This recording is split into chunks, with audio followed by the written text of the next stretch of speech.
Hi అండి, నమస్తే. Welcome to our channel. నేను మిస్ జాతిని. ఈరోజు పక్కా కొలతలతో సింపుల్ ప్రాసెస్తో రవ్వ లడ్డు చేసుకున్నాం.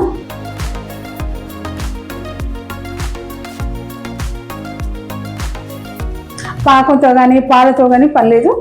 బ్యాచిలర్స్ కానీ న్యూ కప్పులు కూడా చేసుకోవచ్చు. ఈజీగా చేసుకోవటం ఎలాగో చూద్దామండి. ముందుగా దీనికి కావాల్సిన పదార్థాలు ఒక్కసారి చూడండి. షుగర్ 2 కప్పులు తీసుకున్నాను. ఉప్మా రవ్వ 2 కప్పులు తీసుకున్నాను. 150 గ్రామ్స్ కొబ్బరి తురుము, అంటే 1 కప్పు కొబ్బరి తురుము అయిందండి. ఇలాచీ పౌడరు 50 గ్రామ్స్ కాజు, 30 గ్రామ్స్ కిస్మిస్, నెయ్యి 70 గ్రామ్స్ అండి. ఇంకా ప్రాసెస్లోకి వెళ్దామా. స్టవ్ ముట్టించి ఒక పాన్ పెడుతున్నానండి. ముందుగా 5 స్పూన్స్ నెయ్యి వేస్తున్నాను.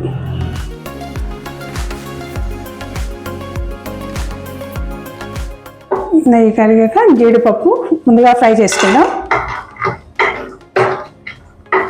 ఈ జీడిపప్పు నెయ్యి ఒక కొలతంటూ లేదండి.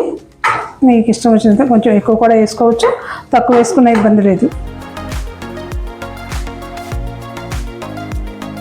ఒక ప్లేట్లో తీసుకుందాం. ఇదే పాన్లో కిస్మిస్ నెయ్యి ఉంది కదండి, ఈ నెయ్యిలోనే వేయించుకుందాం.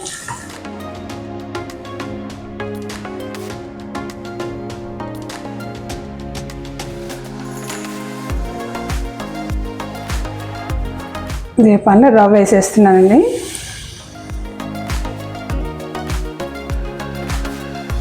పచ్చి కొబ్బరి తురుము కూడా వేస్తున్నాను. ఈ ప్రాసెస్ కాస్త సిమ్లోనే చేసుకోవాలండి. ఈ పచ్చి కొబ్బరిలోని మాయిశ్చర్ అంటే ఈ తేమ రవ్వకు పట్టి మంచి సువాసన వచ్చేంత వరకు వేపుకోవాలండి.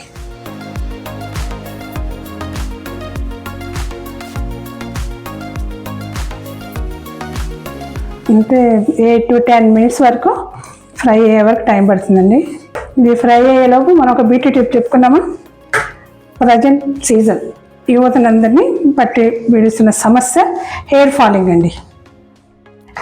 స్టాటిక్స్లో 90% హెయిర్ ఫాలింగ్ ఉందని రుజువు అయిందంటండి. ఈ హెయిర్ ఫాల్ కాకుండా ఒక చిన్న టిప్ చెప్తాను, ఫాలో అవ్వండి. ప్రజెంట్ మన మార్కెట్లో ఉసిరికాయలు బోళ్ళు దొరుకుతున్నాయండి. ఆ ఉసిరికాయని ఒక 10 కాయల వరకు, అంటే మీ జుట్టుని బట్టండి, నేను ఉజ్జాయింపుగా చెప్తున్నాను. 10 కాయలు తీసుకొని రసం తీయండి.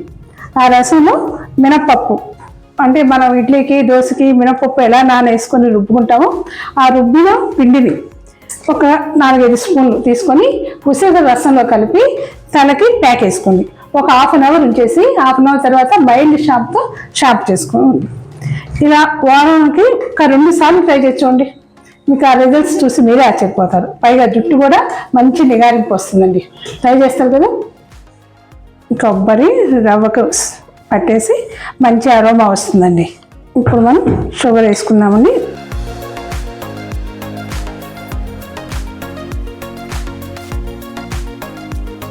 బాటమ్ మాత్రం స్టిక్ కానివ్వకండి.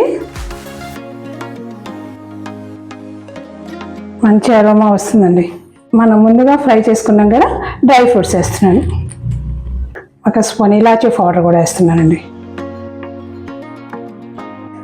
స్టవ్ ఆఫ్ చేసేయండి. ఒక 2 స్పూన్లు నెయ్యి వేస్తున్నానండి. కావాలంటే మీరు కొంచెం ఎక్స్ట్రా కూడా వేసుకోవచ్చు. నేనైతే ఇక 2 స్పూన్లు వేస్తున్నాను.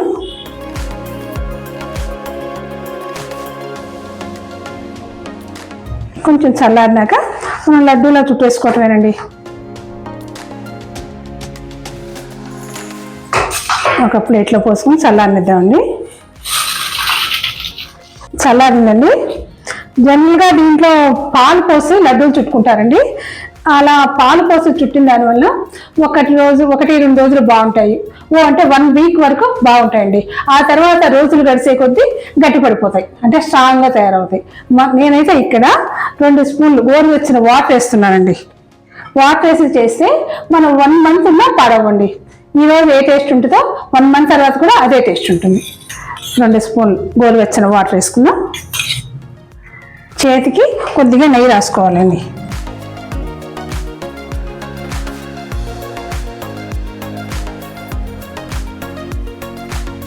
సైజ్ అంటే మీ ఇష్టం అండి.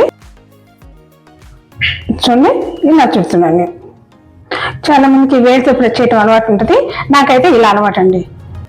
పైగా మనం ఈ ఒక్క వేలితో ప్రెజర్ పెట్టేకన్నా ఈ పార్ట్లో మనం ప్రెజర్ ఎక్కువ పెట్టగలం. చూసారు కదండి, రవ్వ లడ్డు డీప్ ఫ్రై లేదు, పాలు పాకం లేకుండా రెడీ అయిపోయినాయి, సింపుల్గా క్విక్గా కూడా తయారైపోయినాయండి. ఈ రవ్వ లడ్డుని మీరు మీ పిల్లలకు చేసి పెట్టండి, పైగా 1 month నిల్వ ఉంటాయండి. సో మీరు తప్పకుండా ట్రై చేయండి. మీకు నచ్చితే లైక్ చేయండి, షేర్ చేయండి, సబ్స్క్రైబ్ చేయండి. Thank you watching for my video. మరో టేస్టీ డిష్తో కలుస్తామండి. ఇంకా మనకి ధనుర్మాసం వచ్చేసింది కదా, జనవరి నెల వచ్చిందంటే మనకి సంక్రాంతి స్వీట్లు బోళ్ళు చేసుకుందాం, చూద్దామా? అంతవరకు బాయ్ అండి.